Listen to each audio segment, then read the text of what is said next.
Hello again everyone for another episode of Thomas Reviews, and as you can see there's a different backdrop. I have the house to myself today, so I thought I would bring the video to a different location.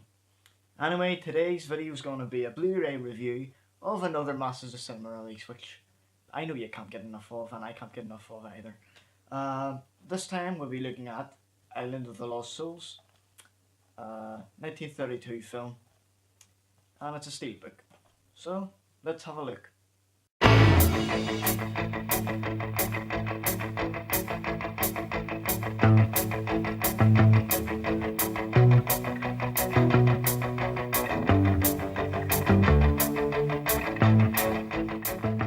This one is a very, very strange film.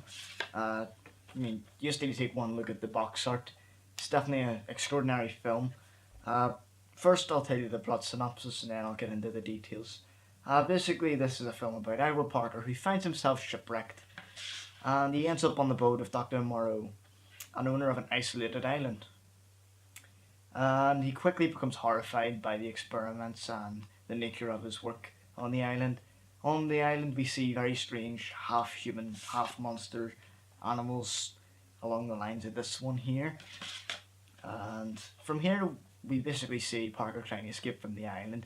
Alongside this we have his wife trying to rescue him after learning what happened to him and his location. Now to get into the actual film itself. It's an absolutely extraordinary film. Release date is 1932, so this is pre-code Hollywood. This is before this code came in with more strict rules for filming, which ended in the mid-60s. For those that don't know, just look up on that. But basically films got away with a little bit more than they started after 1933-34. Other films like Scarface, for instance, show you this. That's an example of a pre-code Hollywood film. But this is the most extraordinary out of them all. This is an adaptation of an H.G. Wells novel. And another film that really came to mind was The Invisible Man, which is another H.G. Wells story. And you can definitely see that his concepts, his stories explore the theme of scientific experimentation going wrong, the dangers of human progress in that sense. With Invisible Man, you see him going mad with power, and it's quite the same in this with the Charles Lawton character of Dr. Moreau. And it's a theme that I absolutely love. It's things that you see in The Fly, for instance, as well. It's a great theme, and this film addresses it very well. Actually, I would like to read the novel, actually. Same with the Invisible Man novel. Another film that came to mind, and please comment if you think the same.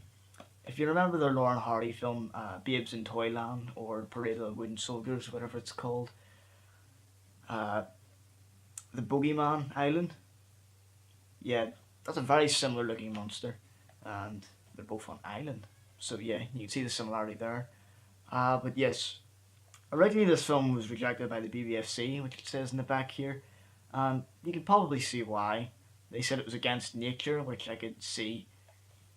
I mean, for the time the film came out, it's quite a dark kind of subject matter to really go about making.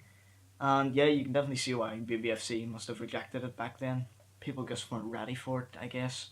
The makeup effects, I think, are very well done, especially for the time the film's made. I thought it was very convincing, all the creatures on the island, and generally the makeup was very well done. And it definitely set the atmosphere right on the island. Another thing I'd like to talk about is the performances in the film. I haven't seen much of Charles Lawton. The only other one I've seen briefly of is some scenes in Hunchback of Notre Dame that came out in the late 30s, 1937, 1939, I'm not sure when. But Charles Lawton's performance was absolutely brilliant in this film. It's one of my favourites now from that Hollywood period, definitely, for sure. This mad doctor character, he just plays it so well with that accent and the expressions, just everything in his character. He's definitely a fantastic actor, and I'll definitely be looking out for his other films. I know there's one called Hobson's Choice, and I know he's in Witness for a Prosecution. Well, I haven't seen those two yet. Yes, I'm guilty of that.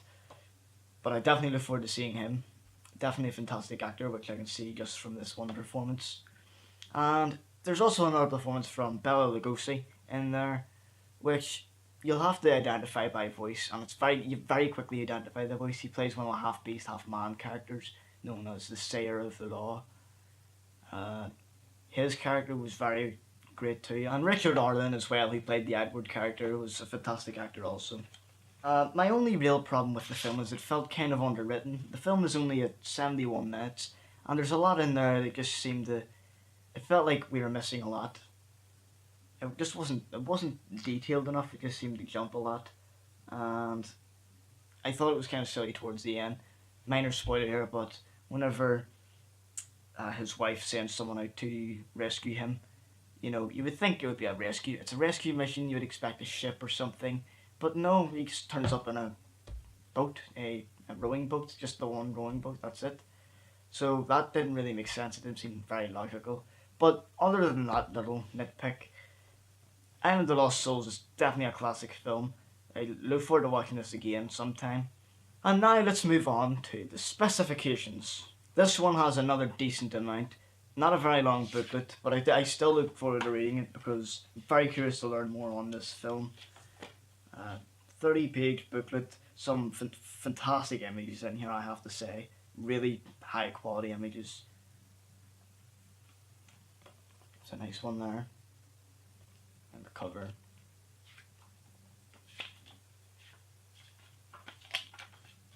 That's one and a half man, half beast.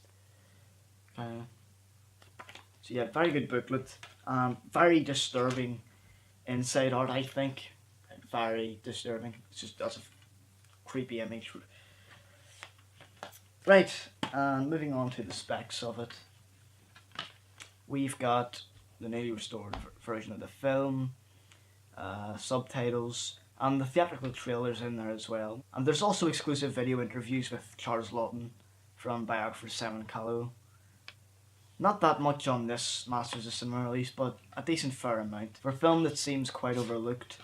As for this steelbook, you've got the outer sleeve here, which is it's nice, but you know just keep it separate in the collection. Very very nice looking. And that's the discs. You see the discs there. Yeah, it's very nice steelbook edition again. So yeah, in terms of quality, some of the early scenes feel very poor quality, but that's probably because the film is just so damaged and old. But decent, very good restoration nevertheless, and the sound quality is quite impressive as well. There's not a lot noise that you hear quite a lot in some DVD rips of black and white films from back in the 30s, 40s. So yeah, the audio quality was quite satisfactory. Overall, this is definitely another great Masters of Cinema release, and definitely one of the most curious finds in the Masters of Cinema series. As I said earlier, I look forward to looking at more Charles Lawton films, and I'll definitely have to have a look at the filmography of the director Earl C. Kenton. So yes, this is definitely a fascinating film. If you've seen it, comment below. Thanks again everyone for joining me on this Blu-ray review. Hopefully you check this one out, get it for £10 to £13 roughly. I got this one on an eBay bid, so keep an eye out on eBay for things like this. But yes, fascinating film. I'd love to hear your thoughts on it if you've seen it. If not, highly recommend it. So until next time everybody, see you then.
What do you think of this film?